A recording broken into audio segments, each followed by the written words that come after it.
გურჯაანის კულტურის ცენტრის თეატრალური დასი რაჭის ტრადიციული ფესტივალისთვის ემზადება. გაერთიანების ხელმძღვანელის ბექა სონღულაშვილის ინფორმაციით, ღონისძიებაში როგორც წესი ქვეყნის ყველა დიდი თეატრი მონაწილეობს და ეს მსახიობთა პროფესიულ განვითარებას უწყობს ხელს.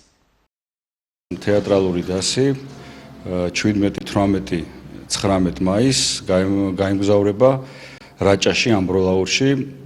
რაჭა 2026 ასე ქვია ფესტივალს, ეს არის თეატრალური ფესტივალი, სადაც ქვეყნის, ასე ვთქვათ, დიდი თეატრები ჩადიან. შემდეგ ჩვენ გვაქვს ასეთი აქტივობა, სიგნაღის ფესტივალს კვლავ მასპინძლობთ გურჯაანში, ეს იქნება 3 ივნისს, სადაც წარმოდგენილი იქნება 2 სპექტაკლი. ერთი იქნება თეატრი მოდინახე და მეორე უკვე ჩვენი სპექტაკლი იქნება წარდგენილი. ეს საერთაშორისო ფესტივალია, მინდა გითხრათ და დასწრება ძალიან კარგი იქნება ჩვენთვის და ჩვენი ახალგაზრდებისთვის. და ყველაზე მეტად ის მიხარია, რომ დაახლოებით 100-მდე სტუმარი გვეყოლება გურჯაანში მაგ დღეს მსოფლიოს სხვადასხვა კუთხიდან, როგორც დასები, ასევე რეჟისორები, თეატრმცოდნეები და ასე შემდეგ.